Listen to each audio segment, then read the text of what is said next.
AF100 Hindi अध्याय 991 तर्क। Dimensional verse के उस पार एक परिचित विला में जीवन को बदल देने वाले परिवर्तन से गुजरने के कुछ ही दिनों बाद आयना की पलकें अंततः खुल गईं। सबसे पहले उसे लगा कि जैसे उसकी यादों का एक सैलाब उमड़ पड़ा हो, मानो वह अपनी जिंदगी को एक एक करके जी रही हो। उसे सब कुछ बेहद स्पष्टता से याद आ रहा था।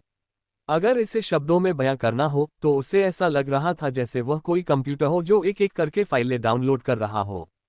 वह छत को घूरती रही, तरह तरह की अजीबोगरीब भावनाएं एक के बाद एक उमड़ रही थीं, लेकिन उसे समझ नहीं आ रहा था कि उन्हें कैसे समझा जाए। ये कुछ वैसा ही था जैसे एक बच्चा रिश्तों की जटिल आंतरिक कार्यप्रणाली को समझ नहीं पाता। एक बच्चा सतही भावनाओं को तो समझ सकता है, लेकिन जटिल बहुस्तरीय भावनाएं उसकी समझ से परे होंगी। साथ ही सहानुभूति भी उसके लिए समझना मुश्किल होगा, कम से कम तब तो नहीं जब बात किसी दूसरे को खुद से ऊपर रखने की हो। ये मामले बहुत जल्दी ही बहुत जटिल हो गए। एक बच्चा किसी के चेहरे के भाव पढ़कर उसकी भावनाओं को समझ सकता है, लेकिन जरूरी नहीं कि वह ये समझ पाए कि किसी की बाहरी भावनाएं उसके अंदर की भावनाओं से अलग हो सकती हैं। और अगर कोई बड़ा बच्चा ये समझ भी ले, तो भी वह कड़वाहट जैसी जटिल भावनाओं को नहीं समझ पाएगा, न ही वह नैतिकता और विश्वासों को समझ पाएगा और यह समझ पाएगा कि ये भावनाएं किसी व्यक्ति की भावनाओं से कैसे जुड़ी हो सकती हैं।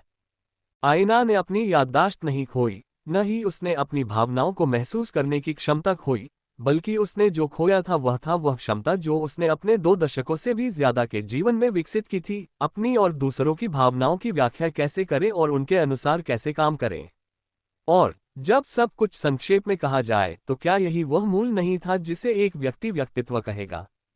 एक ही समय में 2 मनस्थितियों को थामे रखना, आवेगों और उनके साथ आने वाली भावनाओं को कैसे नियंत्रित किया जाए, या किस प्रकार की नैतिकता उसकी भावनाओं को नियंत्रित करे, ये सभी बातें आयना के लिए खो गई थीं। इसका नतीजा ये हुआ कि आयना अपनी भावनाओं से कुछ हद तक अलग हो गई। इसलिए नहीं कि उसके पास भावनाएं नहीं थीं, बल्कि इसलिए कि वह उनका मतलब ठीक से नहीं समझ पा रही थी। यहाँ तक कि उसकी आत्मचेतना भी पूरी तरह से विकसित नहीं हुई थी। इसलिए हालांकि तर्क उसे बताता था कि उसकी यादों में जो व्यक्ति है वह असल में वही है, फिर भी वह आयना के इस रूप से पूरी तरह जुड़ नहीं पा रही थी। ऐसा लग रहा था जैसे वह 2 बेमिल पहेली के टुकड़ों को एक साथ जोड़ने की कोशिश कर रही हो। चाहे उसने कितनी भी कोशिश की, वह उन्हें ठीक से जोड़ नहीं पा रही थी। ऐना, आयना ने पलकें झपकाईं। उसने आवाज की ओर सिर घुमाया, लेकिन उसकी आंखों में पहचान का अभाव था। साफ था कि उसने अपना नाम सुनने के लिए नहीं, बल्कि इसलिए मुंह मोड़ा था क्योंकि जब उसे लगा था कि दुनिया में सन्नाटा पसरा है, तब किसी ने कुछ कहा था। यह एक अनोखा एहसास था, मानो वह कोई बच्ची हो जो पहली बार आवाज सुन रही हो। अपनी यादों में खोते हुए उसे यह समझ नहीं आया था कि जो कुछ भी उससे याद है उसमें ध्वनि जुड़ी है। इसलिए उन कुछ पलों के लिए उसने सोचा कि दुनिया ध्वनिहीन है और उसे इससे कोई दिक्कत नहीं है। लेकिन बाद में उसे पता चला कि वह इस मामले में गलत थी। यूरी आयना के बिस्तर पर खड़ी थी और सावाहन उसके बगल में था। अब तक सावाहन को आयना के साथ क्या हो रहा है इसकी पूरी जानकारी मिल चुकी थी, इसलिए वह तब तक आयना के पास रहने को तैयार हो गई जब तक कि वह उन दोनों टुकड़ों को फिर से जोड़ नहीं लेती। आयना की कुछ खाली नजर देखकर सावन कांप उठा। आयना की आंखों में पहचान का एक संकेत था, लेकिन वह भाव वैसा नहीं था जैसा आमतौर पर होना चाहिए था। ऐसा लग रहा था मानो दोनों एक दूसरे से अलग हो गए हों। ये वाकई एक अजीब सा एहसास था। आयना को वे सब साफ साफ याद थे, पर ऐसा लग रहा था जैसे उसे याद ही न हो। ओह, आयना ने बोलने की कोशिश की, लेकिन उसे कुछ अजीब सा लगा। उसने रुककर फिर से बोलने के लिए अपनी आवाज ठीक की, लेकिन उसके साथ अचानक एक मानसिक दबाव का झोंका आया जिससे यूरी और सावाहन कांप उठे। आत्मा की शक्ति की लहर ने पूरे एस्टेट में हलचल मचा दी, जिससे कई लोग वहीं ठिठक गए। और फिर भी आयना ने केवल एक ही शब्द बोला था। यूरी की पुतलियां सिकुड़ गईं। दत्तक पिता सही थे, उसकी मानसिक रुकावटें दूर होने से उसकी प्रतिभा पूरी तरह से निखर आई है। मैंने कभी नहीं सोचा था कि अंतर इतना बड़ा चढ़ाकर बताया जाएगा। आयना को जैसे एहसास हुआ कि कुछ गड़बड़ है, उसने फिर से अपना मुंह बंद कर लिया। जब भी वो बोलती उसे ऐसा लगता जैसे उसका एक हिस्सा कहीं दूर जा रहा हो और उसे अजीब सा महसूस हो रहा था, मानो वो खुद को बाहरी दुनिया में प्रक्षेपित कर रही हो। जटिलता की एक और परत जिसे संभालना मुश्किल था अचानक सामने आ गई। यूरी को अंदाजा नहीं था कि आयना की अपनी इच्छाशक्ति को दुनिया पर थोपने की क्षमता उसके व्यक्तित्व के पुनर्जन्म को कैसे प्रभावित करेगी। पहले तो आयना बोलने में थोड़ी सावधानी बरत रही थी, क्योंकि उसे उपन्यास थोड़ा अजीब लग रहा था। अपनी यादों में वह बता सकती थी कि उसमें ये क्षमता हमेशा से थी, लेकिन जब उसने इसे जगाया तो उसने जानबूझकर इसे नियंत्रित कर लिया। हालांकि वह समझ नहीं पा रही थी कि ऐसा क्यों था। वह जो समझ पाए उसके अनुसार इसके दो कारण थे। पहला, लोगों पर दबाव डालना गलत था, और दूसरा, इससे युद्ध के लिए सहनशक्ति बच जाती थी। आयना ने कितनी भी कोशिश की, उसे कोई ठोस कारण नहीं सूझा जो पहली बात को सही ठहरा सके। लोगों पर दबाव डालना गलत क्यों है? हालांकि जब उसने दूसरे कारण की गहराई में झांका तो उसे लगा कि यह बात और भी ज्यादा समझ में आ रही है। युद्ध तो अस्तित्व का सवाल है और हर इंसान बचना चाहता है। जाहिर है उसे युद्ध करना बहुत पसंद था, ये रोमांचक था। उसे जीतना भी पसंद था। जीतना मजेदार था। ऐसे में उन पलों के लिए शक्ति बचाकर रखना ही समझदारी थी। वे इसे तर्क कहते हैं। आयना ने जोर से सोचा, उसे यह एहसास नहीं था कि उसे मन ही मन सोचना चाहिए। यूरी के बोलने के बाद उसे लगा कि उसकी सारी यादें, यहाँ तक कि उसके निजी विचार भी ध्वनित हो गए हैं। इसलिए उसने उन्हें जोर से बोल दिया, क्योंकि उसे ठीक से समझ नहीं आ रहा था। तर्क, उसे तर्क पसंद है ना? यूरी ने पलकें झपकाईं। वह तुरंत पहचान गई कि वह कौन था। जल डोमेन भाला। आयना को ये समझाने की ज्यादा जरूरत नहीं पड़ी कि जिंदा रहना और संघर्ष करना जरूरी है। शायद उसे लगा कि ये बातें बेहद बुनियादी हैं और इन्हें और समझाने की जरूरत नहीं है, या शायद उसे अपने विचारों के पाखंड का एहसास ही नहीं था। वह अपनी पसंद की एक चीज को तो आसानी से स्वीकार कर लेती थी, लेकिन किसी और के लिए उसके त्याग को स्वीकार नहीं कर पाती थी। साथ ही उसे ये तर्क भी बहुत पसंद आया। वह बिस्तर से उठकर थोड़ी आसानी से बैठ गई। शुक्र है उसने ज्यादा जोर नहीं लगाया, वरना वह छत से टकरा सकती थी। उसने पलकें झपकाईं और इधर उधर देखा। यदि आप हर चीज के लिए तर्क का उपयोग करते हैं तो चीजें बहुत आसान हो जाती हैं, है ना? ऐसा लग रहा था जैसे आयना किसी खास से बात नहीं कर रही थी। तभी यूरी और सावन को एहसास हुआ कि वह जोर जोर से सोच रही थी, जिससे वे कुछ अवाक रह गए। उन्होंने एक दूसरे की तरफ देखा, लेकिन ज्यादा कुछ नहीं कहा। सिर्फ जोर जोर से बात करने से ही आयना की मानसिकता इतनी बदल गई थी कि वे कुछ और कहने से लगभग डर गए। लेकिन क्या उसी समय उसके आसपास हर कोई बातें नहीं कर रहा होगा? ऐसा तो नहीं था कि वे उसे हर चीज से बचा सके, वरना पूरा मकसद ही बेकार हो जाएगा। इसलिए चुप रहने के बजाय यूरी ने बातचीत शुरू करने की कोशिश की। तर्क, आप ऐसा क्यों कहते हैं? ओह, क्योंकि मेरी यादें कहती हैं कि मैं उससे प्यार करती हूं, पर मुझे समझ नहीं आता क्यों। मैंने सोचा कि अगर मैं भी उसकी तरह सोचूं तो समझ सकूंगी। मुझे उसका सोचने का तरीका भी पसंद है, लगता है बात समझ में आती है। आयना ने पलकें झपकाईं। यूरी को समझ नहीं आया कि यह भ्रम था या नहीं, लेकिन जब भी वह उसे कुछ कहती, आयना की सुनहरी आंखें और भी चमक उठती।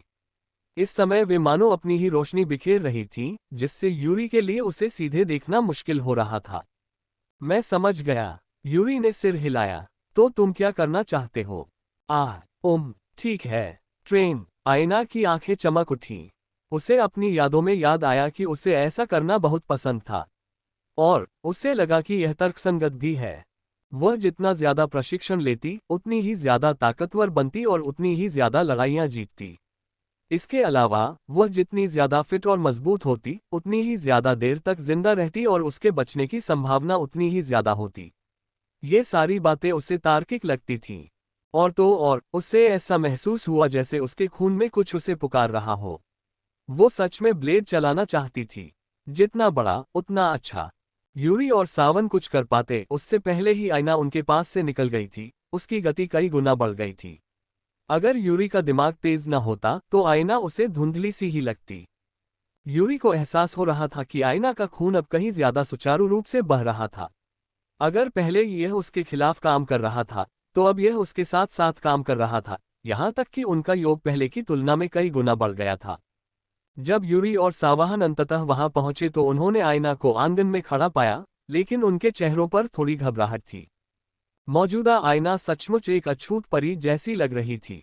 कुल्हाड़ी घुमाते हुए उसके चेहरे पर एक चमकदार बचकानी मुस्कान थी। लेकिन असल समस्या यह नहीं थी। समस्या ये थी कि उसने एक रेशमी नाइटगाउन पहना हुआ था जो यूरी ने पिछले कुछ दिनों में उसे अच्छी तरह साफ करने में मदद करने के बाद उसे पहनाया था। यह उसके घुटनों तक आता था, लेकिन कंधों से लटकी डोरी की पट्टियों से उसकी आकर्षक कॉलरबोन और सुंदर बाहें साफ दिखाई दे रही थीं। यद्यपि उसने अभी तक कुछ भी अनुचित नहीं दिखाया था, फिर भी हवा के हर झोंके के साथ गाउन उसके जांघों और कूल्हों के सुंदर वक्र पर चढ़ता हुआ ऐसा करने के करीब आता गया।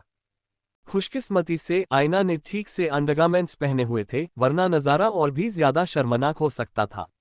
लेकिन उसके लंबे लहराते बालों से लेकर उसके चेहरे की नाजुक बनावट तक हर चीज से ऐसा लग रहा था मानो दुनिया उसके इर्द गिर्द घूम रही हो। एस्टेट के सभी नौकर एकदम से रुक गए थे। उनमें से ज्यादातर औरतें थीं, लेकिन आसपास कुछ पुरुष भी जरूर थे। पहली बार उन्होंने आईना को बिना नकाब के देखा था और वे अंदर तक हिल गए थे। जिस तरह से रेशम उसके सुडौल पेट के चारों ओर लिपटा हुआ था और उसके दोनों गोल उछलते गालों को लगभग चीरता हुआ दिखाई दे रहा था, वह किसी को भी वासना से बेहोश कर देने के लिए पर्याप्त था। ऐना, यूरी एक कंबल लेकर आगे बढ़ा और आयना को पूरी तरह से ढक दिया, जिससे उसका सिर लगभग कट गया। आयना ने असमंजस में पलकें झपकाईं, उसे समझ नहीं आ रहा था कि यूरी उसे क्यों रोक रहा है। उसकी पहली प्रवृत्ति यूरी को अपने से दूर फेंक देने की थी, लेकिन उसकी यादें उसे बताती थी कि ऐसा करना गलत बात थी, हालांकि वह ये नहीं समझती थी कि ऐसा क्यों किया गया। हालांकि साफ जाहिर था कि वह काफी नाराज थी। उसने यूरी को घूरा, जिससे वह बेकाबू होकर कांप उठा। उसे आईना की निगाहों में हत्या का इरादा साफ दिखाई दे रहा था, जिससे उसका खून खौल उठा। जब यूरी उलझन में था कि क्या करे, तभी एक व्यक्ति एक नौकरानी और आयना के पिता के साथ आंगन में दाखिल हुआ। उसके साथ उसका अपना एक नौकर भी था, जो आयना के शीघ्र स्वस्थ होने की कामना के लिए एक बक्सा लिए हुए था जिसमें कई कीमती सामग्रियां रखी थीं। हालांकि जब उसकी नजर आयना पर पड़ी तो वह स्तब्ध रह गया। हालांकि वह एक अजीब सी मुद्रा में खड़ी थी, एक हाथ में एक विशाल कुल्हाड़ी लिए हुए और यूरी ने उसके शरीर पर एक बड़ा सा पर्दा डाल रखा था, फिर भी उसे लगा जैसे सब कुछ थम गया हो। रिचर्ड ने अपने जीवन में इतनी खूबसूरत महिला कभी नहीं देखी थी। तारांकन तारांकन, आयामी छंद के पार एक तूफान के भीतर एक युवक ने त्रिशूल जैसा भाला घुमाया, उसके चारों ओर अस्थिर पानी के हिंसक भंवर उमड़ रहे थे। प्राचीन आकृतियों से उकेरे गए 3 स्तंभ उसके चारों ओर मानो किसी अंतिम रक्षा कवच की तरह घूम रहे थे। वह समुद्री जीवों के विशाल समूहों के बीच से ऐसे निकल रहा था मानो वह भी पानी में कोई मछली हो, उसकी गति बढ़ती ही जा रही थी। अपना जलक्षेत्र भाला उठाते हुए उसके अजगर जैसे नीलम भाले ने उसकी पुकार मान ली। बाढ़ के अजगर की दहाड़ से आसमान हिल गया और काले सागर से कई जल सर्प उमड़ पड़े। लियोनेल उन सबके बीच खड़ा था, उसके चारों ओर सतह पर विशालकाय जानवरों के कई शव तैर रहे थे। मेरे रास्ते से हट जाओ, उसकी आवाज धीमी गड़गड़ाती हुई गुर्राहट की तरह गूंजी। किसी कारण से, जिसके बारे में उसे ठीक से पता नहीं था, उसे अचानक गुस्सा आ गया। लचीलापन, सींग वाले जल सर्प लियोनेल के चारों ओर ऐसे लिपटे हुए थे मानो वे बाढ़ के अजगर हों। जब भी वह अपना भाला आगे बढ़ाता, उनमें से एक मगरमच्छ की जल किरण से कम ताकत से हवा में उड़ता। मांसाहारी मछलियां और स्वॉर्डफिश के समूह टकराने से बिखर गए तथा रक्त की धुंध में बदल गए, जिसे तुरंत ही अंधेरे पानी ने निगल लिया। लियोनेल समुद्र की सतह पर उतरा, उसके पैरों के चारों ओर भंवर थे और नीचे से किसी भी चीज का उस पर हमला करना लगभग नामुमकिन था। उसका भाला उसके हाथों में घूम रहा था और बाढ़ के ड्रैगन की दहाड़ ऊपर की गड़गड़ाहट में मिल रही थी। पानी की सतह के नीचे मांसाहारी मछलियों के झुंड लियोनेल के पैरों की ओर रास्ता बनाते हुए आगे बढ़ रहे थे। हालांकि जैसे ही वे भंवरों की सीमा में पहुंचे, वे टुकड़े टुकड़े हो गए। अंधेरे में भी जहां लियोनेल खड़ा था, उसके आसपास खून इतना गाढ़ा हो गया था कि समुद्र का कालापन गहरे मैजेंटा रंग में बदल गया। लियोनेल के चारों ओर एक बैंगनी कोहरा छाया हुआ था, जो उसके डोमेन में घुल मिल गया और उसकी ताकत और सीमा कई गुना बढ़ गई। उसी समय मगरमच्छ को बौना दिखाने वाले नीले व्हेल ने एक और प्रक्षेप्य तैयार किया था, जो समुद्र की सतह पर लियोनेल की ओर तेजी से जा रहा था। ठीक उसी समय ऐसा लगा जैसे पानी 2 हिस्सों में बंट गया हो। पानी की सतह ध्वनि के गरजते हुए घने स्तंभ से दूर मुड़ी हुई थी। सिर्फ खाई ही 100 मीटर गहरी थी, जिससे समुद्र की विशालता के नीचे खुद को छोटा महसूस कर रहा था। हालांकि लियोनेल ने उस तरफ देखा तक नहीं। 3 प्राचीन स्तंभ जो उसके चारों ओर घूम रहे थे, अचानक अपने आप सक्रिय हो गए और समूह से 2 स्तंभ अलग हो गए। बैंग बैंग बैंग, अंतरिक्षीय बल की एक चादर लियोनेल को मगरमच्छ की दुनिया से अलग करती हुई प्रतीत हो रही थी। चाहे वह बीन दोनों जुड़े हुए खंभों से कितनी भी टकराती, वे बस हल्के से कांपते ही रहते। जब ऐसा लग रहा था कि काम पूरा हो गया है, तभी तीसरे खंभे ने अचानक काम किया और एक बार फिर त्रिकोणीय संरचना बना दी। लेकिन इस बार किरण अचानक शुरुआती अवरोध को पार करते हुए फंस गई। मगरमच्छ के सदमे से खंभे घूम गए और अंतरिक्ष विकृत हो गया। उसी क्षण पानी की वह किरण जो तीर की तरह सीधी थी, मुड़ गई और पहाड़ी मगरमच्छ की ओर वापस मुड़ गई। एक दहाड़ आसमान में गूंजी, लेकिन मगरमच्छ समय पर प्रतिक्रिया नहीं दे सका। उसकी आंख में सीधे छेद हो गया और उसके शल्कों से कठोर कवच, मांस और खून की बारिश होने लगी। मगरमच्छ को समुद्र से बाहर धकेल दिया गया और वह पीछे की ओर उछल गया, यहां तक कि वह ऊदबिलाव से भी टकरा गया। लियोनेल गायब हो गया और उन दो लुढ़कते हुए जानवरों के ऊपर प्रकट हुआ। उसका चांदी का कवच गहरे रंगों के नीचे झिलमिला रहा था। ऊपर आसमान में बार बार चमकती बिजली की चमक उसकी चोटियों और दरारों पर रोशनी और परछाइयां नाच रही थीं, जिससे लियोनेल का चेहरा छिपा होने के बावजूद वह काफी खतरनाक लग रहा था। कुछ बुरा होने का आभास होते ही द्वीप के आकार के पिरान्हा ने लियोनेल के पीछे अपनी मांसाहारी मछलियों को नियंत्रित करना बंद कर दिया और खुद ही कार्रवाई करते हुए तेजी से दूरी कम करने की कोशिश की। लेकिन तब तक लियोनेल अपना भाला आसमान में ऊंचा उठा चुका था। उसके चारों ओर मौजूद अनगिनत बार ड्रैगन घूमने लगे और शीघ्र ही एक विलक्षण सर्पाकार ड्रैगन में विलीन हो गए, जिसकी दहाड़ ने ऊपर घने काले बादलों में एक छेद कर दिया, जिससे सूर्य की एक विलक्षण किरण प्रकट हुई जो लियोनेल पर चमक रही थी। लियोनेल का ब्लेड नीचे उतरा और पानी का ड्रैगन उसकी नीचे की गति के साथ एक में विलीन हो गया। शू, धमाका, धमाका, धमाका। लियोनेल ने मगरमच्छ की घायल आंख में एक गहरा घाव कर दिया, जिससे उसका दिमाग कीमा बन गया। लेकिन मानो इतना ही काफी नहीं था, पानी का ड्रैगन एक पल के लिए भी नहीं रुका, मगरमच्छ के शरीर से बाहर निकला और उस पहाड़ जैसे आकार के ऊदबिलाव को चीरता हुआ निकल गया जिससे वह टकराया था। लियोनेल आकाश में वापस चला गया, उसके पीछे लाल रक्त का एक बवंडर उठ रहा था। वह दहाड़ते हुए खुद को रोक नहीं पाया, जिससे इंद्रधनुषी पिरान्हा अंदर तक हिल गया। हालांकि जब तक पिरान्हा को एहसास हुआ कि वह जाल में फंस गया है, तब तक बहुत देर हो चुकी थी। उसका सिर धड़ से अलग हो गया, मछली जैसे अंगों का एक निशान छोड़ते हुए वह कई दर्जन मीटर आगे तक तैरता रहा, इससे पहले कि उसे एहसास हुआ कि क्या हुआ था। नजरें धुंधली होने से ठीक पहले उसे एहसास हुआ कि वह लियोनेल के दो खंभों के बीच तैर गया था। लियोनेल ने गहरी सांस ली, उसका दिल अभी भी धड़क रहा था। उसकी वैलिएंट सील तकनीक की ताकत और लचीलेपन को कम करके नहीं आंका जा सकता था। यही निश्चित रूप से उसकी इस लड़ाई में जीत का मुख्य कारण था, उसके quasi silver water domain sphere से भी आगे। और सबसे अच्छी बात यह थी कि उन्हें बुलाने के बाद उन्हें बनाए रखने के लिए जरूरी सहनशक्ति बहुत कम थी। हालांकि लियोनेल का मन अभी इस बात की परवाह करने को तैयार नहीं था। उसने अपना सिर हिलाया, समझ नहीं पा रहा था कि उसकी भावनाएं इतनी उत्तेजित क्यों थीं। हाल ही में वह अपने मन पर काफी नियंत्रण में था।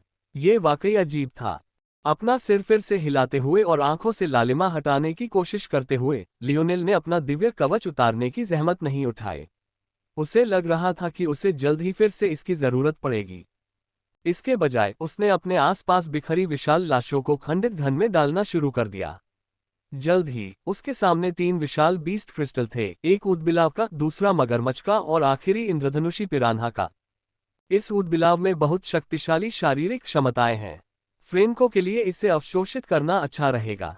मैंने सोचा था कि इस मगरमच्छ में पानी पर आधारित क्षमता है, लेकिन लगता है कि यह वास्तव में निगलने की क्षमता है, बस इसका इस्तेमाल करने का एक चतुर तरीका है। पिरान्हा में जानवरों को नियंत्रित करने की क्षमता होती है। मुझे लगता है कि इन आखिरी 2 को बेचा जा सकता है। लियोनेल ने इन विचारों से अपना ध्यान भटकाया, लेकिन जल्द ही वह फिर से किसी कम सती बात से विचलित हो गया। ये स्वॉर्डफिश। लियोनेल को बहुत पहले ही एहसास हो गया था कि इन सभी स्वॉर्डफिश में एक जैसी धार जैसी क्षमता होती है। उसने ये देखने की योजना बनाई थी कि क्या इनमें से कोई ऐसी शक्तिशाली स्वॉर्डफिश है जो जोएल को अपनी तलवार की ताकत बढ़ाने में मदद कर सके, लेकिन जो उसने वास्तव में पाया उससे वह हैरान रह गया। रेंज। सभी स्वॉर्डफिश एक जैसी लग रही थी, यहां तक कि उनके बीस्ट क्रिस्टल भी एक जैसे थे। लियोनेल कुछ अवाक रह गया। ये कैसे संभव था? तार्किक रूप से क्षमताएं यादृच्छिक होनी चाहिए। उससे पहले ही यह अजीब लग रहा था कि सभी स्वॉर्डफिश एक ही क्षमता का इस्तेमाल कर रही हैं, लेकिन उसने युद्ध के बीच में इसे 2 कारणों से स्वीकार किया था। पहला तो स्पष्ट था, जब उसकी जान दांव पर लगी हो तो वह ऐसी बातों पर ध्यान देने का साहस ही नहीं कर सकता था। लेकिन दूसरा कारण ज्यादा संतोषजनक था, या कम से कम उसे ऐसा ही लगता था। जब इंसानों में वंश संबंधी गुण हो सकते हैं तो जानवरों में क्यों नहीं? लियोनेल को पहले इस बात का यकीन नहीं था, लेकिन उसने सोचा कि इन स्वॉर्डफिश की उपस्थिति ने साबित कर दिया कि यह संभव है। आखिरकार अगर यह न होता तो उसे कोई और कारण नहीं सूझता था कि इन सभी जीवों में एक जैसी क्षमता क्यों होती। इस मामले की सच्चाई ये थी कि पानी पर या उसके निकट पैदा होने का इस बात से कोई संबंध नहीं था कि एक समुद्री जानवर किस प्रकार की क्षमता के साथ पैदा हुआ था, ठीक उसी प्रकार जैसे तट के निकट पैदा होने का लियोनेल की क्षमता से कोई संबंध नहीं था। यहाँ तक कि जिस मगरमच्छ के बारे में लियोनेल को लगा था कि उसमें पानी की क्षमता है, वह भी कुछ और ही निकला। काले हंस में अंधेरे से जुड़ी एक क्षमता थी, ऊदबिलाव में शारीरिक शक्ति बढ़ाने की क्षमता थी, वगैरह वगैरह। इनमें से किसी का भी पानी से कोई लेना देना नहीं था, जबकि उनमें से कई मीठे या खारे पानी के जानवर थे। यही बात स्वॉर्डफिश के लिए भी सच होनी चाहिए थी, फिर भी उनके सभी बीस्ट क्रिस्टल एक जैसे थे। न सिर्फ एक जैसे, बल्कि उनका आकार, गोलाई भी एक जैसी थी, और यहाँ तक कि वे उनके शरीर के एक ही हिस्से में स्थित थे। लियोनेल को डायमेंशनल वर्स के बारे में जो पता था उसके हिसाब से यह हास्यास्पद था। उन विशालकाय स्क्विडों को मारने का उनका कारनामा इतना प्रभावशाली था, इसकी एक वजह थी। जानवरों के क्रिस्टल का स्थान अलग अलग होता था और जैसे जैसे जानवर आकार में बढ़ते थे, ये बदलाव भी बढ़ता जाता था। हालांकि उनके जानवरों के क्रिस्टल अक्सर उनके साथ आकार में बढ़ते थे, लेकिन यह उस पैमाने पर नहीं होता था, जिसके कारण अक्सर भूसे के ढेर में सुई ढूंढनी पड़ती थी। ये मछलियां अपनी समकक्षों की तुलना में काफी छोटी थीं, लेकिन फिर भी हर स्वॉर्डफिश 1 से 2 मीटर लंबी थी। लियोनेल को जब इस विचित्रता का एहसास हुआ तो उसने गौर से देखा और पाया कि ये अजीब समानताएं अभी भी जारी थीं। सभी स्वॉर्डफिश ठीक 1.75 मीटर लंबी थीं। उन सभी में बीस्ट क्रिस्टल थे जो उनकी खोपड़ी के बाईं ओर 0.23 सेंटीमीटर तक फैले हुए थे। उन सभी में समान संख्या में शल्क, समान लंबाई की तलवार और समान रंग थे। क्या वे क्लोन किए गए थे? क्या बकवास है! लियोनेल को ये सब अविश्वसनीय लगा, और वाजिब भी। अगर किसी के पास इतने सारे 5वें आयाम के जानवरों का क्लोन बनाने की क्षमता हो तो उसके पास किस तरह की शक्ति होगी। लियोनेल के लिए उस स्वॉर्डफिश से निपटना आसान लग रहा होगा, लेकिन ये याद रखना जरूरी था कि वह लियोनेल था। उसने जो किया वह कोई भी नहीं कर सकता था। सच कहूं तो लियोनेल भाग्यशाली था। जानवर जितना बड़ा होता उतना ही ज्यादा ताकतवर लगता। हालांकि लियोनेल को नहीं पता था कि लिटिल ब्लैक स्टार के लिए इसका क्या मतलब है, लेकिन कम से कम इस युद्ध के मैदान में तो उसने यही अनुभव किया था। यदि इन छोटी स्वॉर्डफिश का क्लोन बनाने के बजाय इससे कहीं अधिक खतरनाक कुछ किया जाता। नहीं, यह आवश्यक भी नहीं था, बस स्वॉर्डफिश का ये समूह संभवतः तट के बीच से रास्ता बना सकता था। लियोनेल को तब एहसास हुआ कि इस जीव के हाथों में जितनी ताकत दिखती है उससे कहीं ज्यादा है, बस उसे इनवेलिड्स के खिलाफ इस्तेमाल करने की जहमत नहीं उठानी थी और इंसानों को ही इससे निपटने के लिए मजबूर करना ज्यादा पसंद था। लियोनेल सचमुच समझ नहीं पा रहा था कि उसे इस पर क्या प्रतिक्रिया देनी चाहिए। ये जानवर क्रिस्टल। आखिरकार लियोनेल ने उनमें से 238 इकट्ठा कर लिए थे। सभी अब भी एक जैसे थे। हालांकि वह इसे पहले ही स्वीकार कर चुका था। उसे सबसे ज्यादा उत्सुकता उनके इर्द गिर्द घूमती शक्ति से थी। ये ब्लेड फोर्स, ये बहुत शुद्ध है, बहुत नियंत्रित है, लेकिन फिर भी यह स्पीयर फोर्स से मौलिक रूप से अलग लगता है और यह स्वॉर्ड फोर्स से भी मौलिक रूप से अलग लगता है। लियोनेल का दिल कांप उठा और उसे लगा जैसे उसे अचानक किसी चीज ने ज्ञान दे दिया हो। उसने बीस्ट क्रिस्टल्स को इतनी गौर से देखा कि उसे लगा जैसे वह उनमें छेद कर देगा। उसके माथे पर लगा सुनहरा भाला और भी ज्यादा चमकीला होता जा रहा था। लियोनेल हमेशा से सोचता रहा था कि स्पीयर फोर्स में ऐसी क्या खासियत है। जहां तक उसे पता था ये बस उसकी धार तेज करता था। लेकिन फिर इसमें और दूसरे ब्लेड हथियार बलों में इतना अंतर क्यों था? इन्हें ब्लेड फोर्स ही क्यों न कहा जाए? लियोनेल ने 2 उंगलियां फैलाकर खाली हवा में छेद किया, जिससे एक धीमी सी छिन ध्वनि गूंज उठी। उसने फिर वही किया। इस बार आवाज और भी तेज थी, मानो 2 ब्लेड एक दूसरे पर चल रहे हों। उसने तीसरी बार यही क्रिया दोहराई। इस बार ऐसा लगा जैसे बल शून्य में विलीन हो गया हो। लेकिन अगले ही पल समुद्र 2 भागों में बंट गया, जिससे मगरमच्छ की सांस से बनी खाई से भी गहरी खाई बन गई। जब लियोनेल स्वॉर्डफिश के बीस्ट क्रिस्टल को देख रहा था तो उसे एहसास हुआ कि वे सभी एक जैसे और अनुमानित पैटर्न में काम कर रहे थे। ब्लेड फोर्स हर चीज को काटकर अलग कर देना चाहता था। ये काफी हिंसक था। फिर भी बीस्ट क्रिस्टल के भीतर ये वास्तव में एक ऐसी चीज बन गई थी जिसमें लियोनेल एक पैटर्न देख सकता था। जैसे ही लियोनेल ने ये देखा, उसने अपने स्पीयर फोर्स को देखने का नजरिया बदल दिया। इस बात पर ध्यान केंद्रित करने के बजाय कि उसे इसमें क्या उलझन थी, उसने इस बात पर ध्यान केंद्रित किया कि वह एक निश्चित पैटर्न में क्या डाल सकता है। स्पीयर फोर्स के बारे में क्या पूर्वानुमान योग्य था? लियोनेल ने सोचा कि इसका उत्तर बहुत सरल है, रेंज। यदि कोई एक परिभाषित विशेषता थी जो भाला बल को ब्लेड और तलवार बल से अलग करती थी, तो वह यही एक शब्द था। लियोनेल ने अभी इस विचार को समझा ही था कि अचानक उसे लगा कि अगर वह चाहे तो उसकी भाला शक्ति कहीं भी नहीं पहुंच सकती, और फिर भी उसे स्थानिक शक्ति पर निर्भर रहने की जरूरत नहीं होगी। लियोनेल ने अपनी उंगलियां फिर से बाहर निकाल लीं। आधे किलोमीटर से अधिक दूरी पर एक विशालकाय स्क्विड का सिर अंदर से बाहर की ओर फट गया। लियोनेल को अंदाजा ही नहीं था कि वह किस दायरे में कदम रख चुका है। वह लगभग भूल ही गया था कि उसके ऊपर मंडरा रहा खतरा क्या है, क्योंकि उसके हाथों में क्वासी सिल्वा भाला बेतहाशा कांपने लगा, मानो अपनी खुशी का इजहार करने के लिए दहाड़ रहा हो। संसाधन। लियोनेल को ऐसा लग रहा था जैसे वह स्तब्ध है। उसकी भाला शक्ति में गुणात्मक परिवर्तन हो रहा है, जिससे उसका भाला भ्रूण भी विकसित हो गया है। उसके माथे पर भाला चिन्ह और भी स्पष्ट हो गया और उसके आसपास के भाला क्षेत्र की शक्ति में भी वृद्धि हुई। हाँ, लियोनेल ने अपने हाथ में भाले की ओर देखा। वह बेतहाशा हिल रहा था, मानो किसी चीज की तारीफ कर रहा हो। लियोनेल काफी देर तक उसे देखता रहा, अपने दिल में कुछ मजबूत करता रहा। वह जानता था कि यह उत्तेजना भाले से नहीं, बल्कि उसके भीतर दबी चेतना से आ रही थी। ये चेतना भाले से नहीं, बल्कि उसके पूर्व मालिक से आ रही थी, जिसकी इच्छा उस पर थोपी गई थी। लियोनेल को अपने हथियार की आवाज सुनना इतना बेतुका क्यों लगा? इसकी असली वजह यही थी। दरअसल यह कोई बोलने वाला हथियार नहीं था। अगर वह कोई सामान्य भाला उठाता, तो चाहे उसने अपनी भाला शक्ति कितनी भी बढ़ा ली हो, वह जरा भी प्रतिक्रिया नहीं करता। यही वजह थी कि पहले अपने भालों की संवेदनशीलता को महसूस करने के बावजूद लियोनेल को इससे कोई फर्क नहीं पड़ा। लियोनेल ऐसी स्थिति में था जहां उसे अपने पूर्ववर्तियों से सीखने का सौभाग्य मिला, लेकिन वह उनके विचारों से नियंत्रित भी नहीं होना चाहता था। उसकी वर्तमान भाला शक्ति अचानक 10 गुना से भी ज्यादा बढ़ गई थी, लेकिन अगर उसे किसी और ने समझाया होता, तो यह उछाल इतना बड़ा चढ़ाकर नहीं बताया जाता। जहां तक लियोनेल का सवाल था, अगर भाले की प्रगति और उसकी ताकत बढ़ाने का कोई योजनाबद्ध तरीका था, तो कोई ऐसा व्यक्ति जरूर होना चाहिए जिसने पहले ऐसा किया हो। फिर उस व्यक्ति में ये समझाने और वर्णन करने की क्षमता होनी चाहिए कि उस मुकाम तक पहुंचने के लिए उन्होंने किस विकासक्रम से गुजरा है, ताकि उनका ज्ञान दूसरों तक पहुंचाया जा सके।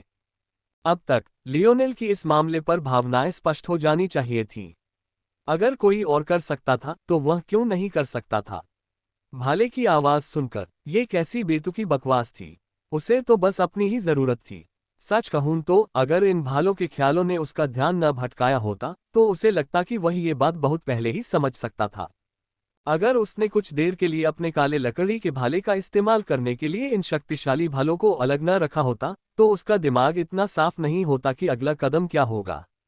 अगर वह स्वॉर्डफिश बीस्ट क्रिस्टल्स की विचित्रता को देख भी लेता, तो भी उसका दिमाग इतना धुंधला होता कि वह इतने आत्मविश्वास से अगला कदम नहीं उठा पाता। ऐसा क्यों था कि इन भालों ने भाला क्षेत्र वलय के भीतर अपने लिए शिखर का दावा किया? ऐसा क्यों था कि एक अर्ध कांस्य और अर्ध रजत भाले का अपना एक भाला शिखर हो सकता था, जबकि उनके चारों ओर भालों का एक अंतहीन कब्रिस्तान था? इस तरह से सोचने पर यह काफी अजीब लगता था। अगर लियोनेल चाहता, तो उसके पास अब मानसिक शक्ति और भाला बल में महारत का सही संयोजन था, जिससे वह कितने भी सिल्वर ग्रेड भाले उठा सकता था। हालांकि उनमें से किसी के पास भी अपना कोई भाला शिखर नहीं होता। वजह साफ थी। अर्ध कांस्य और अर्ध रजत अपने अपने स्तरों के शिखर का प्रतिनिधित्व करते थे। वे अपने क्षेत्र के विशेषज्ञों में राजा थे और इसीलिए उनका सर्वोच्च स्थान था। यही बात उन्हें उन भालों से अलग करती थी जो केवल अपने शिखरों के आधार के आसपास ही मंडराते रहते थे, और यही कारण था कि डोमेन राजत्व का प्रतिनिधित्व करते थे। लियोनेल की राजा की शक्ति उसके क्षेत्रों को इतना मजबूत क्यों कर पाए? लियोनेल के क्षेत्र ने उसे विश्व शक्ति पर राजत्व क्यों दिलाया? लियोनेल के हाथ में यह भाला अब क्यों कांप रहा था? ये सब एक ही विचार पर वापस ले गए। वे सभी आपस में जुड़े हुए और एक दूसरे पर निर्भर थे। लियोनेल की हथेली पलट गई, जिससे उसके काले लकड़ी के भाले के स्थान पर जल डोमेन भाला गायब हो गया। उन्होंने उसे किनारे की ओर धकेल दिया, उनके भाले के बल से पानी दो भागों में बंट गया और लहरें पैदा हो गईं जो कई किलोमीटर तक फैली हुई थीं। लियोनेल आगे बढ़ा, उसके 3 वेलिएंट सील स्तंभ उसके पीछे पीछे चल रहे थे। वह सचमुच देखना चाहता था कि अब कोई चीज उसके रास्ते में आ सकती है या नहीं। जहां तक उसकी बात थी, वह जहां भी कदम रखता वह उसका क्षेत्र बन जाता। तारांकन तारांकन यूरी को आयना के जानलेवा इरादे के तूफान का सामना करने के लिए मजबूर होना पड़ा। उसे उम्मीद थी कि इससे उसकी जान नहीं जाएगी, लेकिन अब रिचर्ड के यहाँ होने के कारण वह निश्चित रूप से यहाँ से जाने का जोखिम नहीं उठा सकती थी। सावन आगे बढ़ा और रिचर्ड को आयना का चेहरा दिखाई नहीं दे रहा था। तभी वह अपनी स्तब्धता से बाहर आया और होश में आया। उसे याद आया कि वह यहाँ क्यों था। सच तो ये था कि रिचर्ड को कभी भी आयना का चेहरा देखने में कोई दिलचस्पी नहीं थी और न ही उसने कभी आयना से उसका मुखौटा उतरवाने की कोशिश की थी। जहां तक उसका सवाल था, उनका रिश्ता पूरी तरह से व्यावसायिक था।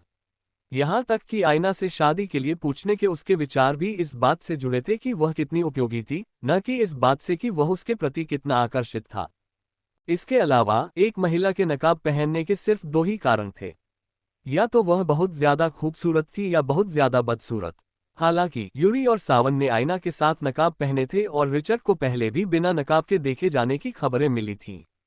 इससे रिचर्ड को लगा कि आयना शायद दूसरी वजह थी और उसकी सहेलियां सिर्फ एकजुटता दिखाने के लिए उसके साथ नकाब पहने हुए थीं।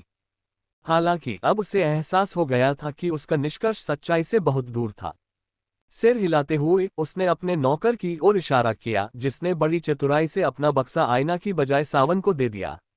हालांकि रिचर्ड थोड़ा उलझन में था कि आखिर यहाँ क्या हो रहा है, लेकिन वह जानता था कि शायद पूछना ही बेहतर होगा क्योंकि मील ने उसे अंदर आने ही नहीं दिया था।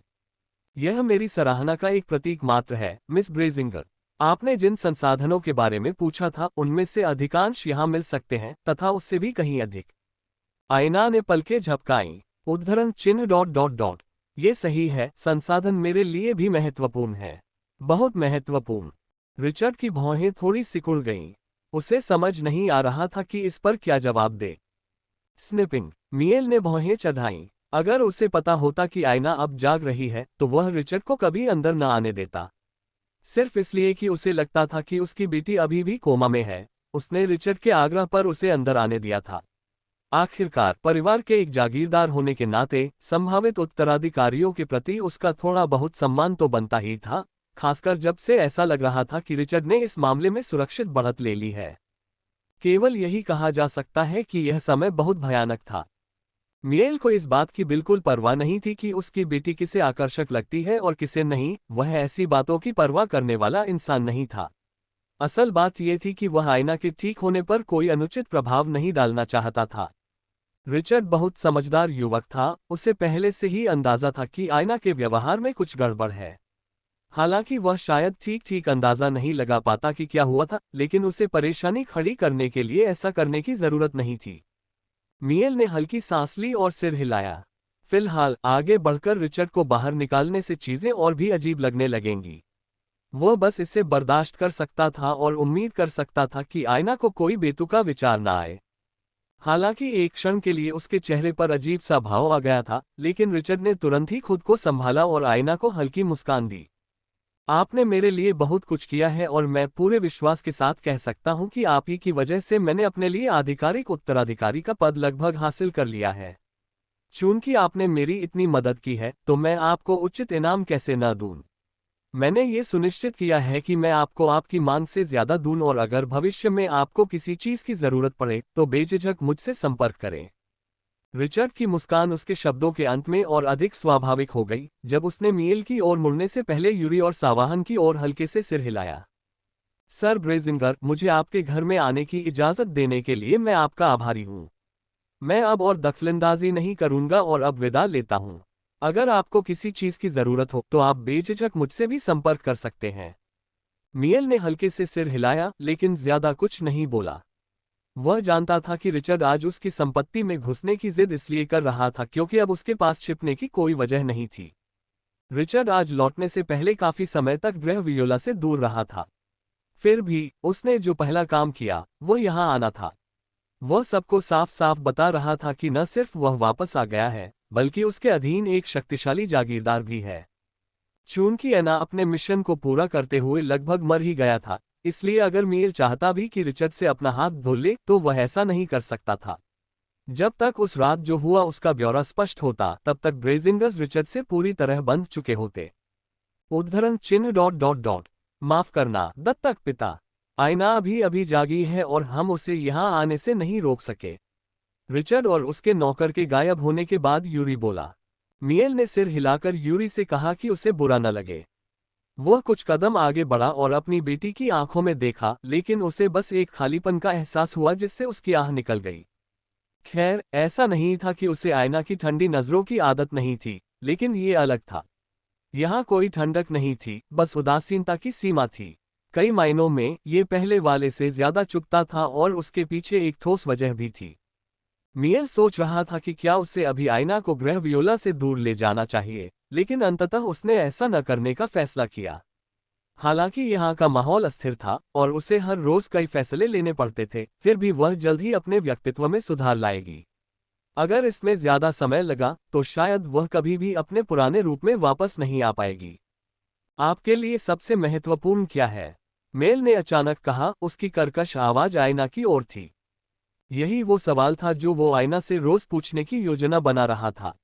यही एक ऐसा धक्का था जो वो उसे बिना ज्यादा प्रभावित किए दे सकता था। तर्क, लड़ाई, संसाधन। आयना ने 3 चीजें गिनाई, उसकी सूची में एक चीज और जुड़ गई। मियेल ने सिर हिलाया और कोई टिप्पणी नहीं की। यह जवाब कैसे विकसित होगा, यह तय करेगा कि उसकी आयना कभी उसके पास वापस आएगी या हमेशा के लिए खो जाएगी। आयना अपने पिता की जटिल भावनाओं को समझ नहीं पाए और उसने यूरी को एक तरफ धकेल दिया और अपनी कुल्हाड़ी जमीन पर गिरा दी। बचकानी उत्तेजना और अपने चारों ओर लिपटे कंबल के जमीन पर गिरते ही वह सावन की ओर दौड़ी, जो बड़े से स्पेशल बॉक्स को पकड़े हुए था। वह ये देखने के लिए बहुत उत्साहित थी कि उसे क्या संसाधन मिलेंगे। तारांकन। लियोनेल को लग रहा था कि वह उसके और करीब आ रहा है, उसे कोई नहीं रोक सकता।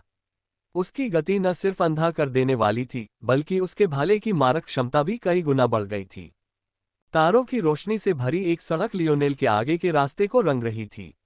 उसकी गति शाखा बहुत पहले ही इस स्तर तक विकसित हो चुकी थी और हालांकि यह अंतरिक्ष के शून्य में सबसे उपयोगी थी, इसका मतलब यह नहीं था कि इसका इस्तेमाल जमीन या पानी पर भी नहीं किया जा सकता था। बस 20 किलोमीटर दूर, लियोनेल ने सिकुड़ी हुई आंखों से सोचा। उद्धरण ... 10:5। इतनी दूरी तो हास्यास्पद थी। इतनी दूर से तूफान को नियंत्रित कर पाना। आखिर वो किस तरह के जानवर से मुकाबला कर रहा था? बेशक, लियोनेल को लग रहा था कि तूफान शुरू करना और उसे बनाए रखना उसकी वैलिएंट सील की तरह 2 बिल्कुल अलग अलग अवधारणाएं हैं। लेकिन लियोनेल अपनी वैलिएंट सील को शायद 1 किलोमीटर से ज्यादा दूर से नियंत्रित नहीं कर सकता था, इससे पहले कि हालात बहुत ज्यादा मुश्किल हो जाएं। और फिर भी उसे अपनी स्थानिक आत्मीयता बढ़ाने के लिए अपने दिव्य कवच पर निर्भर रहना होगा। अचानक लियोनेल अचानक रुक गया। उसका रुकना इतना अचानक था कि समुद्र की एक लहर कई दर्जन मीटर ऊपर उठ गई। उसी क्षण एक खामोश मौत का तीर लहर को चीरता हुआ लियोनेल से सिर्फ आधा फुट पहले पानी में जा गिरा। अगर वह अभी भी उस कोण पर दौड़ रहा होता तो उसका माथा साफ साफ छेद कर दिया जाता। कुछ सेकंड बाद समुद्र की गहराई से एक गहरी गड़गड़ाहट की आवाज आई, जिससे काला पानी उफान पर आ गया। मुझे निशाना बना रहे हो? लियोनेल की हथेली पलट गई, उसकी स्नाइपर राइफल उसके हाथ में आ गई और घूमने लगी। अल्पविराम। तूफान की गहराई में लगभग 3 किलोमीटर दूर, सुनहरे बालों और आंखों वाले एक धनुर्धर ने अपनी बांह को थोड़ा नीचे कर लिया। उसके आत्मविश्वास के भाव पर थोड़ी उलझन की लकीरें उभर आईं। क्या ये हो गया? युवा धनुर्धर के इर्द गिर्द कई अन्य युवक थे जिनके बाल और आंखें एक जैसे रंग की थीं। साथ में वे लगभग एक इंद्रधनुषी रंग के लग रहे थे। हालांकि उन्हें तुरंत वह उत्तर नहीं मिला जिसकी उन्हें तलाश थी। युवा धनुर्धर की पुतलियां सिकुड़ गईं, एक सुनहरी रोशनी अचानक उसके माथे के ठीक सामने प्रकट हुई, जिससे उसका हृदय मानो रुक सा गया। जब सुनहरे बालों और आंखों वाले उस युवा ने सोचा कि उसका जीवन खतरे में है, तभी अचानक उसके चेहरे के सामने पारदर्शी शल्कों वाला एक हाथ प्रकट हुआ। टकराना। हाथ सोने की किरण की पूरी गति को रोकने में असमर्थ था, जिसके परिणामस्वरूप सुनहरे बालों वाले युवक का चेहरा उसके पिछले हिस्से से टकरा गया। सुनहरे बालों वाले उस युवक की नाक धंसते ही खून बहने लगा। उसका शरीर पीछे की ओर इस हद तक लड़खड़ा गया कि वह उस उड़ती हुई डिस्क से लगभग गिर ही गया जिस पर वे सब खड़े थे। उसे तुरंत झटका लगा और ऐसा लगा जैसे दुनिया अंतहीन रूप से घूम रही हो। फिर वह अपने नितंबों पर गिर पड़ा। उसकी धनुष पर पकड़ इतनी ढीली हो गई कि वह लगभग पूरी तरह से छूट गया। तभी जिस युवक ने उसकी जान बचाई थी, उसने अपनी हथेली की ओर देखा। उसे अपनी कलाई में एक दर्द महसूस हो रहा था जो बता रहा था कि उसने उसे लगभग तोड़ ही दिया है। साफ था कि उसने प्रकाश की इस किरण को लगभग जरूरत से ज्यादा कम करके आंका था। इस युवक के सिर पर नीले बाल और नीली आंखें थीं और उसके स्तब्ध चेहरे से साफ जाहिर था कि उसे अपनी रक्षात्मक क्षमताओं पर पूरा भरोसा था। हालांकि उसके पारदर्शी शल्क नहीं टूटे थे, फिर भी उसे थोड़ा दर्द महसूस हो रहा था। कौन? इस बार हरे बालों और आंखों वाला एक युवक बोल रहा था, जो 4 लोगों के समूह में तीसरा था। ऐसा लग रहा था कि उसका स्वभाव समूह में सबसे ज्यादा उग्र था, लेकिन ये बात कुछ हद तक सही भी थी। जमीन से इतनी दूर होने के कारण उसे खुजली हो रही थी और वह उत्तेजित भी हो रहा था। ये कहना बिल्कुल सही होगा कि वह उस समूह में सबसे ज्यादा असहज था। अब तक ये पूरी तरह स्पष्ट हो चुका था कि ये युवक पृथ्वी के गुप्त परिवारों के सदस्य थे और यह भी कि उनका लक्ष्य लियोनेल के लक्ष्य के समान ही हो सकता है। लेविस परिवार के सुनहरे बाल और आंखें, क्रूज परिवार के हरे बाल और आंखें, एजुना के नीले बाल और आंखें, और अंत में समूह का चौथा और अंतिम सदस्य अकेला था जिसने किसी भी तरह के सदमे या गुस्से का अनुभव नहीं किया। वह चुपचाप खड़ा रहा, उसकी बाईं आंख के चारों ओर एक मोनोकल पहने हुए, जिसके कई तैरते हुए लेंस ऐसे घूम रहे थे मानो किसी ग्रह के चंद्रमा हो। वह कोई और नहीं बल्कि शिमोन ब्रेजिंगर था, उन छिपे हुए परिवारों की मुख्य शाखा का पहला सदस्य जिनसे लियोनेल कभी मिला था। और अब तक भी वह अकेला ही था। शिमोन की नजरें सिकुड़ गईं। ये तुम हो? उसे अब भी 4 साल पहले की बात याद थी जब उसे प्रोजेक्ट हंट आइलैंड से पीछे हटने के लिए मजबूर किया गया था। यह एक ऐसा अपमान था जो आज भी उसके सीने पर है। उसने लियोनेल को बहुत लंबे समय से नहीं देखा था, लेकिन उसके प्रति उसकी गहरी नापसंदगी आज भी उतनी ही स्पष्ट थी जितनी हमेशा थी। उस समय शिमोन ने अपनी भविष्य की योजनाओं की नींव रखने और कुछ ठोस आधार तैयार करने के लिए समय से पहले ही सामने आने का फैसला किया था। हालांकि हर मोड़ पर ऐसा लग रहा था जैसे लियोनेल उसे रोकने के लिए मौजूद था। उसने उससे निपटने के लिए रॉयल ब्लू फोर्ट का इस्तेमाल करने की भी कोशिश की थी, लेकिन वह भी नाकाम रही थी। नतीजा ये हुआ कि शिमोन को अपने परिवार की जमीन पर लौटने के लिए मजबूर होना पड़ा, जहां उसे भू युद्ध के लिए भी बाहर जाने की इजाजत नहीं थी। पृथ्वी के 5वें आयाम में प्रवेश करने के बाद ही उसे बदले में कुछ हद तक आज़ादी मिली। फिर भी विडंबना यह है कि जैसे ही उसने कुछ करने की कोशिश की, लियोनेल एक बार फिर उसके रास्ते में आ खड़ा हुआ। वह लियोनेल को टुकड़े टुकड़े क्यों नहीं करना चाहता था? शिमोन, नीले बालों वाले युवक ने पुकारा। उसे ऐसा लग रहा था कि कुछ गड़बड़ है। एड्रिन, एलिला, जेनोस, हिलने की हिम्मत मत करना, वह मेरा है। शिमोन के शब्द हैरान करने वाले थे। वो कौन था? और फिर अगर किसी को पहला मौका मिलना चाहिए था, तो क्या वो जेनोस नहीं होना चाहिए था? जरा उसे तो देखो। नीले बालों वाला युवक एड्रिन यही कहने के लिए जेनोस की ओर देखने लगा। लेकिन जब उसने देखा कि जेनोस की नाक से खून बह रहा है और उसकी मूंछें खून से सनी हुई हैं और वह अभी भी अचंभित लग रहा है, तो उसने अपना सिर हिला दिया। कोई बात नहीं। एलिला, जो पहले ही चिढ़ गया था, शिमोन की तरफ अजीब तरह से देखने लगा। वे सब शिमोन को अच्छी तरह जानते थे। उसने लगभग कभी कोई भावना नहीं दिखाई। ये रुखाई नहीं थी, बस हर चीज के प्रति उदासीनता थी। शायद पहली बार ही उन्होंने उसे अपना आपा खोते देखा था। शिमोन का चेहरा बिल्कुल भावहीन था, लेकिन उसके शरीर से एक गहरी लाल शक्ति बाहर निकलने लगी थी। कभी कभी मैं भूल जाता हूं कि वह एक ब्रेजिंगर है। शिमोन की हथेली पलटी तो एक खड़खड़ाती हुई जंजीर दिखाई दी जो कम से कम 10 मीटर लंबी रही होगी। उसका शरीर काला था और उसमें लाल रंग की नसें और सुनहरे कांटे थे। ऐसा लग रहा था मानो उसके शरीर पर एक भी ऐसी जगह न हो जिसे छूकर आप अपना मांस फाड़े बिना रह सकें। फिर भी शिमोन ने उसे धीरे धीरे अपनी हथेली, कलाई और बांह के ऊपर लपेटना शुरू कर दिया, मानो उसे कुछ भी महसूस न हो रहा हो। तभी लियोनेल, अपना चांदी का दिव्य कवच पहने, अचानक उनसे लगभग 20 मीटर की दूरी पर हवा में प्रकट हुआ। शिमोन ने उसे हेलमेट पहने कैसे पहचाना, इसका जवाब शायद सिर्फ वही जानता होगा। लियोनेल को देखकर एलिला और एड्रिन की निगाहें सिकुड़ गईं, जबकि जेनोस अभी भी इतना बेहोश था कि उसे ये भी समझ नहीं आ रहा था कि क्या हो रहा है। शिमोन के लाल बाल धीरे धीरे लहरा रहे थे, आसपास की तेज बारिश उसकी उड़ती डिस्क के बुलबुले के नीचे उसके कपड़ों के किनारे को छू भी नहीं रही थी। उसके खाली हाथ की एक लहर से प्रकाश के दो गोले उसके सामने मडराते हुए फट गए। जो कुछ पीछे छूट गया, उसने लियोनेल की नजरें उसके छज्जे के नीचे सिमट गईं।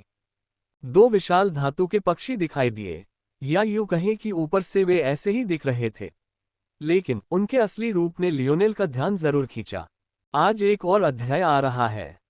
किसी भी समय वे दोनों धातु के पक्षी पूरी तरह से धातु के नहीं थे। अपनी आंतरिक दृष्टि से लियोनेल देख सकता था कि वे मांस और रक्त से बने थे। तो जवाब आसान लग रहा था। तो क्या ये दोनों पक्षी सिर्फ कवच पहने हुए नहीं थे? लेकिन असलियत ये भी नहीं थी। धातु नहीं पहनी जा रही थी, बल्कि वो खुद थे। वो उनकी त्वचा थी, जितना मांस हो सकता था। दरअसल ऐसा लग रहा था कि उनके शरीर के कुछ हिस्से ऐसे थे जिन्हें लगभग एक ही तरह से वर्गीकृत किया जा सकता था। अगर लियोनेल को सिमोन से इतनी नफरत न होती तो पहली बार साइबॉब देखकर उसे भी शायद ये सब बहुत अच्छा लगता। लेकिन हैरानी की बात नहीं कि सिमोन उसे बिल्कुल पसंद नहीं था। शिमोन ने उसके साथ जो कुछ भी करने की कोशिश की थी, उसे एक तरफ भी रख दे तो सिर्फ ये तथ्य कि शिमोन इंसानों के साथ प्रायोगिक विषयों की तरह व्यवहार करता था, लियोनेल के लिए उससे नफरत करने के लिए काफी था। लियोनेल ये सोचना भी नहीं चाहता था कि इन दोनों पक्षियों को इस हालत तक पहुंचने के लिए किस तरह की भयानक यातनाएं सहनी पड़ी थीं। लियोनेल की नज़र शिमोन से होते हुए जेनोस पर पड़ी। लियोनेल को ज्यादा कुछ समझने की जरूरत नहीं पड़ी कि तीर शायद उसी ने चलाया था। अगर उसकी नाक खून से न भरी होती तो वह धनुष जो उसने मुश्किल से पकड़ा हुआ था, इस बात का साफ संकेत था। हालांकि कुछ और इधर उधर देखने के बाद लियोनेल को एहसास हुआ कि यह तूफान इन चारों की वजह से तो नहीं था। इसका मतलब था कि 90% से ज्यादा संभावना थी कि वे भी उसी तरह इस सब के मूल में मौजूद प्राणी को ढूंढ रहे थे जैसे वह ढूंढ रहा था। यह कोई संयोग नहीं था कि वे ठीक उसी दिशा में थे जिस दिशा में लियोनेल जा रहा था, समुद्र की विशालता को देखते हुए। लियोनेल की आंखें सिकुड़ गईं जब उसे याद आया कि शिमोन की क्या क्षमता थी। अगर उसे ऐसे जीव पर हाथ रखने की इजाजत मिल जाए और वह उसके जीन्स को अपने नियंत्रण में कर ले, तो इससे कैसी तबाही मचेगी। लियोनेल को याद आया कि कैसे वह लिटिल ब्लैक स्टार से मिला था, उसके भले पर उसकी पकड़ थोड़ी बदल गई। उस समय उसने लिटिल ब्लैक स्टार को लगभग मार ही डाला था, बस ये सुनिश्चित करने के लिए कि वह शिमोन के हाथों कभी न पड़े। अब ऐसा लग रहा था कि इतिहास खुद को दोहरा रहा है। हालांकि यहाँ अंतर ये था कि जहाँ लिटिल ब्लैक स्टार केवल चंचल था, वहीं ये जानवर लोगों की जान ले रहा था। लियोनेल को न तो पता था कि ये छिपे हुए परिवार क्या चाहते थे, न ही उसे समझ आया कि पृथ्वी पर उनका क्या उद्देश्य था। लेकिन उसे इतना जरूर पता था कि जब पृथ्वी टेरन के लोगों के सामने एक कोने में धकेल दी गई थी, तब उसने उनके जैसे किसी भी सदस्य को नहीं देखा था। उन्होंने बस एवलोन पर आकर राजा आर्थर और उसके लोगों को लूटने की कोशिश की थी।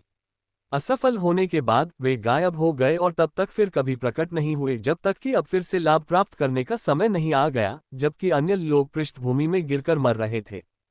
इस प्रकार के लोग, ये वे लोग थे जिनसे लियोनेल को सबसे अधिक घृणा थी।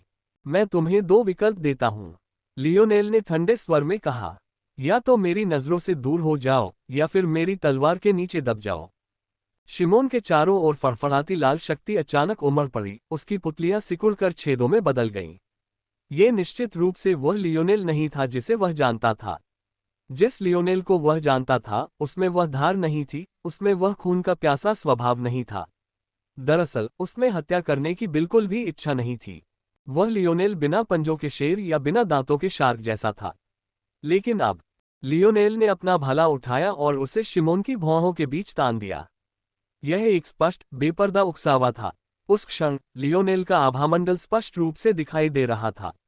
ये बैंगनी धुंध की तरह हवा में तैर रहा था, शिमोन के ऊपर उठकर उसका दम घोंट रहा था। लियोनेल मोरालेस, शिमोन ने धीरे से कहा। हालांकि उन्होंने यह उम्मीद नहीं की थी कि एड्रिन अचानक से सामने आ जाएगी। तुमने क्या कहा शिमोन? शिमोन ने भौहें सिकोड़ते हुए एड्रिन की ओर देखा। उसकी आंखों की ठंडक ने एड्रिन की नजरें भी संकुचित कर दी, लेकिन वह पीछे नहीं हटा। ये चारों युवक एक ही स्तर के थे, और तो और वे सभी पांचवें आयाम में प्रवेश कर चुके थे। शिमोन की शक्ति अपार होने के बावजूद एड्रिन को उससे कोई डर नहीं था। एड्रिन ने शिमोन से नजर हटाकर लियोनेल की ओर देखा। अचानक उसे कुछ समझ में आया। मैं तुम्हें उसे मारने नहीं दे सकती शिमोन। आद्रेन ने अंततः कहा। क्या? शिमोन की आवाज गर्म अंगारों की तरह उबल रही थी, उसकी लाल आंखें और भी अधिक खतरनाक हो गई थीं। लियोनेल मोरालेस उस आदमी का नाम है जिसने मेरी छोटी बहन को बचाया था। मैं उसका एहसानमंद हूं। इसलिए मैं अपनी बात एक बार फिर दोहराऊंगा। मैं तुम्हें उसे मारने नहीं दे सकता, शिमोन। एड्रन की अपनी आभा बाहर निकलने लगी, एक घनी नीली शक्ति उसके शरीर में फैल गई। हालांकि उसकी और शिमोन की ऊंचाई लगभग एक जैसी थी, एड्रन का आकार कहीं ज्यादा था, जिससे ऐसा लग रहा था मानो वह शिमोन पर पूरी तरह से भारी हो। हाँ, शिमोन ने ठंडी हंसी हंसते हुए कहा। उद्धरण चिन्ह डॉट डॉट डॉट। क्या तुम भूल गए कि हम यहाँ क्यों आए थे? मेरी छोटी बहन के जीवन के सामने ये सब व्यर्थ है, एड्रन ने ठंडे स्वर में उत्तर दिया। तो तुम चाहे कुछ भी हो जाए मेरे रास्ते में खड़े रहोगे? क्या तुम सचमुच मेरे ब्रेजिंगर परिवार के खिलाफ युद्ध करना चाहते हो? मेरा अधूरना परिवार कब से तुम सबसे डरता है। मुझे यकीन है कि तुम सबसे अच्छी तरह जानते हो कि हम ही तुम्हारे वंश संबंधी कारक का सबसे अच्छा मुकाबला कर सकते हैं। क्या तुम ये देखना चाहोगे कि यह तुम्हारे लिए कैसे काम करेगा? मैं तुम्हें एक झलक दिखाता हूं। एड्रन गलत नहीं थी। अगर ब्रेजिंगर परिवार आक्रमण का सर्वोच्च शिखर था, तो एजुना परिवार रक्षा का सर्वोच्च शिखर था। ऐसा लग रहा था मानो प्रकृति जानती थी कि वे आपस में टकराने के लिए ही बने हैं, और उसने उन्हें नीले और लाल रंग में रंग दिया। एड्रन ने सिमियन की ओर एक और नजर डाले बिना लियोनेल की ओर रुख किया। छोटी नानी ने मुझे तुम्हारे बारे में बहुत कुछ बताया है, इसलिए इसे मेरा धन्यवाद समझो। मैं उन्हें दखलंदाजी नहीं करने दूंगा और तुम इसे बदले की भावना से ले सकते हो। हालांकि अगली बार जब हम युद्ध के मैदान में मिलेंगे तो हम शायद दुश्मन ही होंगे। एड्रन को ये बात कहने में पूरा विश्वास था, भले ही जेनोस और एलिला ने इस मामले में शिमोन का साथ दिया हो। जब बात टालने और समय खरीदने की आती थी तो उससे बेहतर कोई नहीं था। लियोनेल ने एड्रन को गहराई से देखा और फिर सिर हिलाकर दूर चला गया, उसके तीनों स्तंभ उसके पीछे पीछे चल रहे थे। उद्धरण चिन्ह डॉट डॉट डॉट। मैं तुम्हें इसका पछतावा करा दूंगा, एड्रन। शिमोन की आवाज एक बार फिर तत्स्थता में लौट आई थी, उसकी शक्ति लुप्त हो गई थी और यहां तक कि उसके धातु के पक्षियों की जोड़ी भी गायब हो गई थी। उसने इतनी जल्दी अपना संयम वापस पा लिया कि यह लगभग हास्यास्पद सा लगने लगा। एड्रन की आंखें सिकुड़ गईं, किसी भी समय। सुंदर।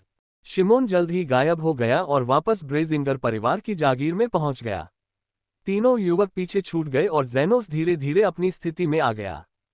जब सुनहरे बालों वाले जेनोस को आखिरकार एहसास हुआ कि वह कहाँ है, तो उसका सिर घूम गया और उसने पलकें झपकाईं। ये साफ था कि उसकी उपचार क्षमताएं भी एक सामान्य व्यक्ति की तुलना में कहीं ज्यादा थीं। अभी भी सदमे में होने के बजाय वह कुछ ही मिनटों में पूरी तरह से ठीक हो गया, बस इतना कि एड्रन और एलिले के बीच बातचीत का कुछ अंश सुन सके। उद्धरण चिन्ह डॉट डॉट डॉट। अब वह नाराज है। तुम्हें पता है कि शिमोन अप्रत्याशित है, एड्रन। मैं उसे दुश्मन के रूप में नहीं चाहूंगा। एड्रन ने सिर हिलाया। इससे मुझे कितनी असुविधा होती है, इसका कोई लेना देना नहीं है। ये सिद्धांत का मामला है। अगर लियोनेल ना होता, मेरी छोटी बहन की तो बात ही छोड़िए, मेरे कुछ चचेरे भाई बहन और छोटे बच्चों के दूसरे सदस्य भी खत्म हो गए होते। छी, एलिला मन ही मन हंसा।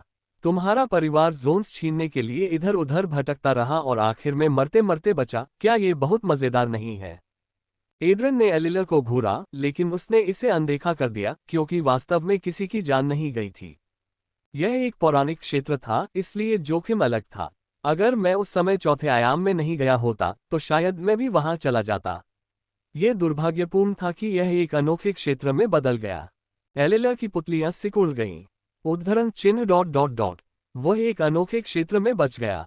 अनोखा जोन एक ऐसी चीज थी जिससे लियोनेल पहले ही 2 बार गुजर चुका था।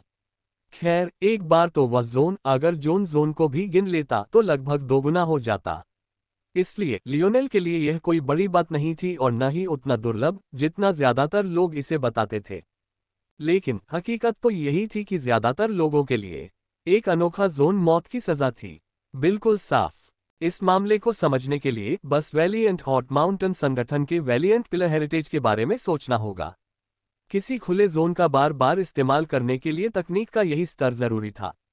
अगर कोई जोन में घुसकर उसमें दखल देना चाहता था तो उसे इससे भी ज्यादा ऊंची सीमा पार करनी पड़ती थी।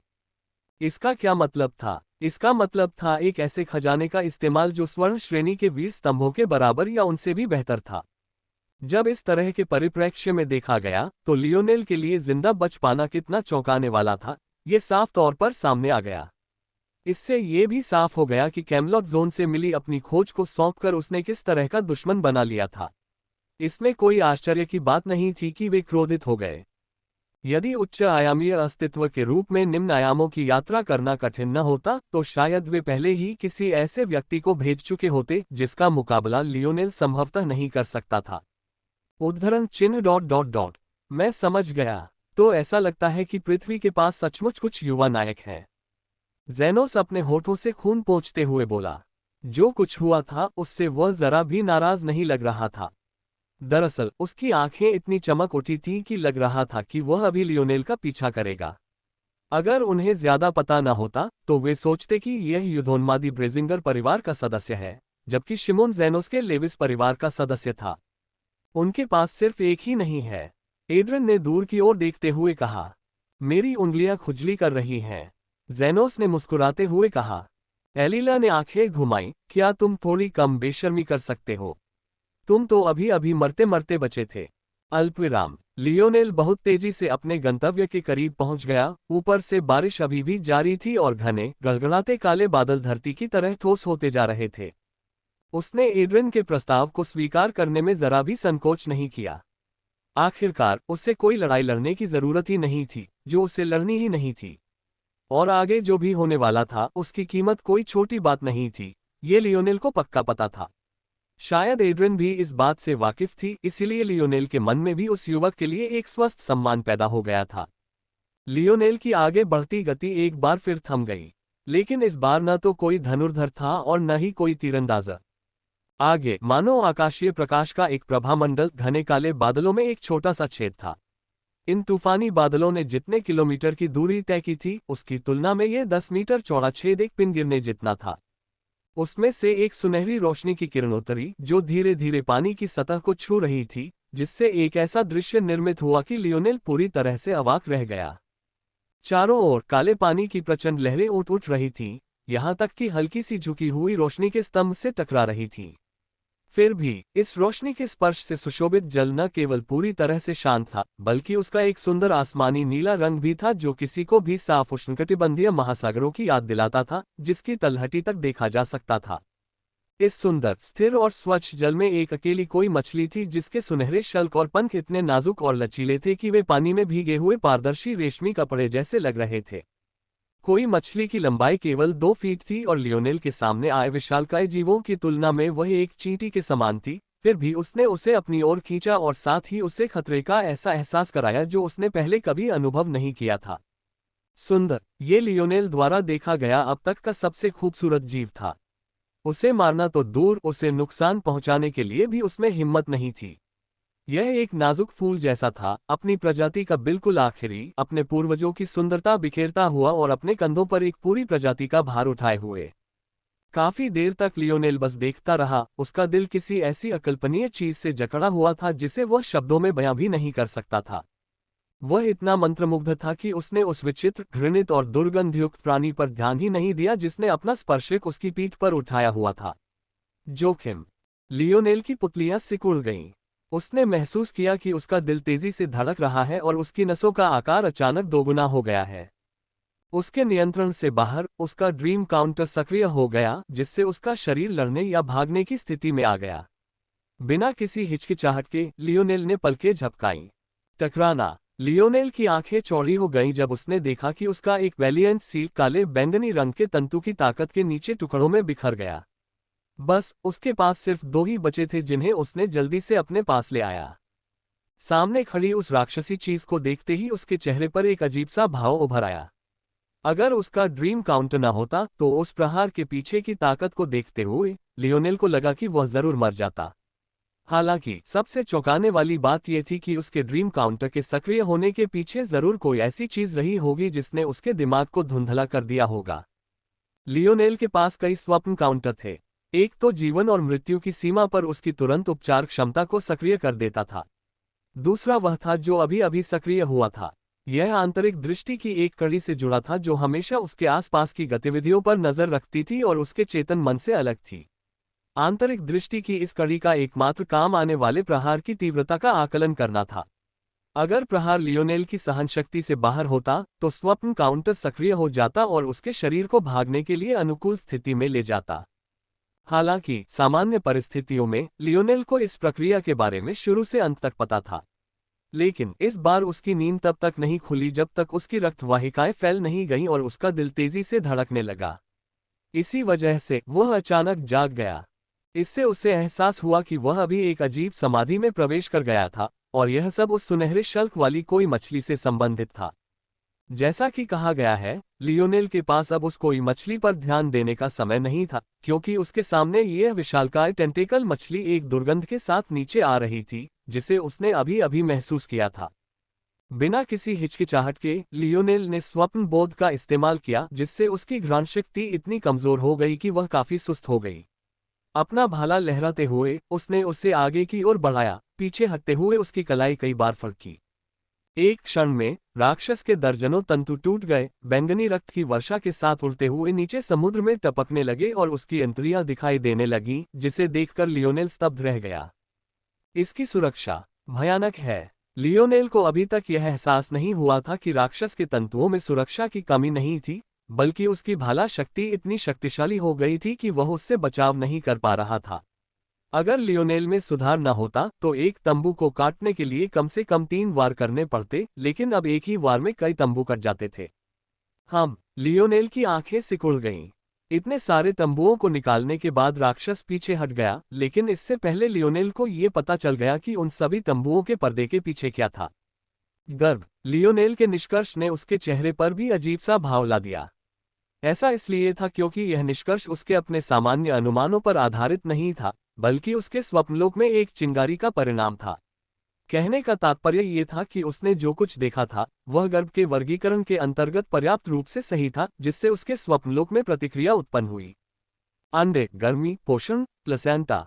लियोनेल की आंखें चौड़ी हो गईं, उसकी नजर अचानक सुनहरे शल्कों वाली कोई मछली की ओर गई और फिर राक्षस पर वापस चली गई। उसे लगा जैसे वह कुछ समझने ही वाला था कि कोई मछली ने अचानक हरकत कर दी। उसका मुंह खुला, जिससे सुनहरे प्रकाश का एक छोटा सा गोला बना। वह बिल्कुल हानिरहित लग रहा था और उस मछली जितनी ही सुंदर थी जिससे वह आई थी। लेकिन उसी क्षण लियोनेल कांप उठा। उस छोटे से मोती में बल की ऐसी सांद्रता थी कि इससे पहले तूफान से आई किसी भी चीज के सामने वह बौना साबित हो गया। ये छोटा सा लियोनेल को अपनी बात पूरी करने का मौका नहीं मिला। समुद्र का प्रचंड मंथन अचानक उबलते पानी के बर्तन जैसा हो गया। किसी मरती हुई व्हेल मछली की आवाज चारों तरफ से गूंज उठी। यह आवाज इतनी तेज थी कि लियोनेल को अपने कानों पर लगी स्वप्नबोधि का भी इस्तेमाल करना पड़ा, जिससे उसकी इंद्रियां एक बार फिर सुस्त हो गईं। उसी समय कई किलोमीटर दूर तट पर इन्वेलिड्स के हमले ने अचानक अपना रुख मोड़ लिया और लियोनेल के स्थान की ओर बढ़ गए। लियोनेल को तुरंत समझ आ गया कि यह कोई मछली का अंतिम आश्रय था। जहां तक वह देख पा रहा था, कोई मछली और टेंटेकल गर्भ दो अलग अलग अस्तित्व थे। टेंटेकल गर्भ को ऊर्जा के लिए कोई मछली की जरूरत थी, जबकि कोई मछली जिसकी अपनी कोई लड़ाकू क्षमता नहीं थी, उसे सुरक्षा के लिए टेंटेकल की जरूरत थी। लियोनेल ने जिन विशालकाय जानवरों से पहले भी लड़ाई लड़ी थी, वे सभी कोई मछली के तंतुगर्भ के बाहर मौजूद रक्षक थे। उसने उन सभी को इस उम्मीद में भेजा था कि लियोनेल कभी उसके करीब नहीं आएगा, लेकिन यह उम्मीद बुरी तरह नाकाम रही।